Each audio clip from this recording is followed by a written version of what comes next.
Good afternoon.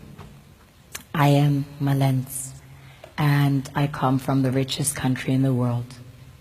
It is located in the richest continent in the world, in the west of the richest continent.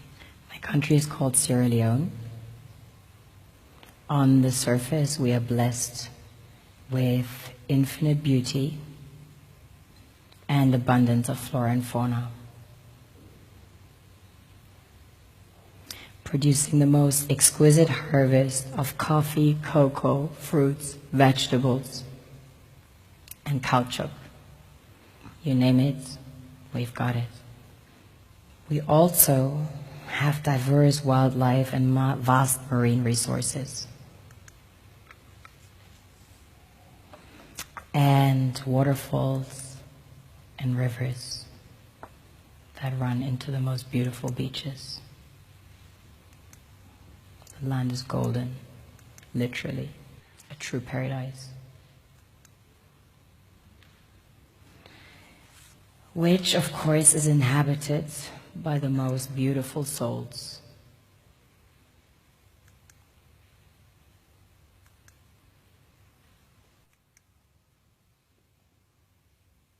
We have a very strong cultural heritage. In fact, Sierra Leone had the first sub-Saharan university.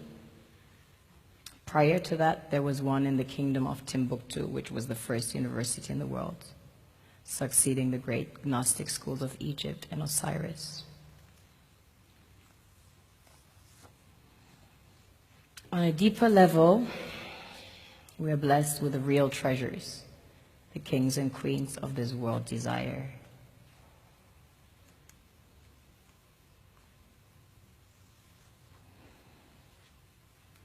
This was the largest alluvial diamond ever found. It weighs almost 1,000 carats, 969 to be precise. This beauty was found by an old lady in her backyard about 2 years ago, 125 carats. Some people mine gold in their backyards. That's quite common. Besides gold and diamonds, we have about 20 precious minerals that have been discovered as of today. We recently started extracting huge petroleum reserves that have been discovered. We have platinum, ilmenite to make titanium, rutile to coat jets, iron ore, the largest iron ore deposits in Africa, the third largest in the world. Tantalite, also known as coltan, used in your mobile phones and computers. Bauxite for aluminum production.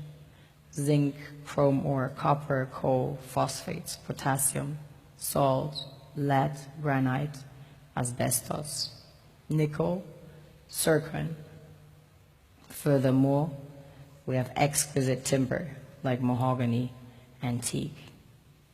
And we have the most beautiful stamps in the world. Of course, the West needs Africa's resources most desperately to power airplanes, cell phones, computers, and engines. And the gold and diamonds, of course, a status symbol to determine their powers by their core and to give value to their currencies. One thing that keeps me puzzled, despite having studied finance and economics at the world's best universities, the following question remains unanswered. Why is it that 5,000 units of our currency is worth 1 unit of your currency, where we are the ones with the actual gold reserves? It's quite evident that the aid is in fact not coming from the West to Africa, but from Africa to the Western world. The Western world depends on Africa in every possible way, since alternative resources are scarce out here. So how does the West ensure that the free aid keeps coming? By systematically destabilizing the wealthiest African nations and their systems, and all that backed by huge PR campaigns, leaving the entire world under the impression that Africa is poor and dying and merely surviving on the mercy of the West. Well done, Oxfam, UNICEF, Red Cross, Life Aid, and all the other organizations that continuously run multi-million-dollar advertisement campaigns depicting charity porn to sustain that image of Africa globally. Ad campaigns paid for by innocent people under the impression to help with their donations. While one hand gives under the flashing lights of cameras, the other takes in the shadows. We all know the dollar is worthless, while the euro is merely charged with German intellect and technology, and maybe some Italian pasta. How can one expect donations from nations that have so little? It's super sweet of you to come with your colored paper in exchange for our gold and diamonds. But instead, you should come empty-handed, filled with integrity and honor. We want to share with you our wealth and invite you to share with us.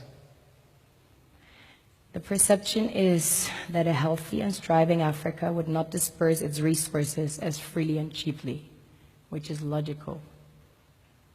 Of course, it would instead sell its resources at world market prices, which in turn would destabilize and weaken Western economies, established on the post-colonial free meal system.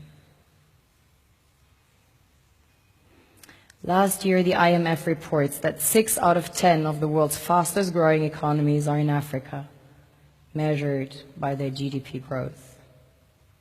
The French Treasury, for example, is receiving about $500 billion year in, year out, in foreign exchange reserves from African countries based on colonial debt they forced them to pay. Former French President Jacques Chirac stated in an interview recently that we have to be honest and acknowledge that a big part of the money in our banks comes precisely from the exploitation of the African continent. In 2008, he stated that without Africa, France will slide down in the rank of a third world power. This is what happens in the human world, the world we have created. Have you ever wondered how things work in nature? One would assume that in evolution the fittest survives. However, in nature, any species that is overhunting, overexploiting the resources they depend on as nourishment, natural selection would sooner or later take the predator out.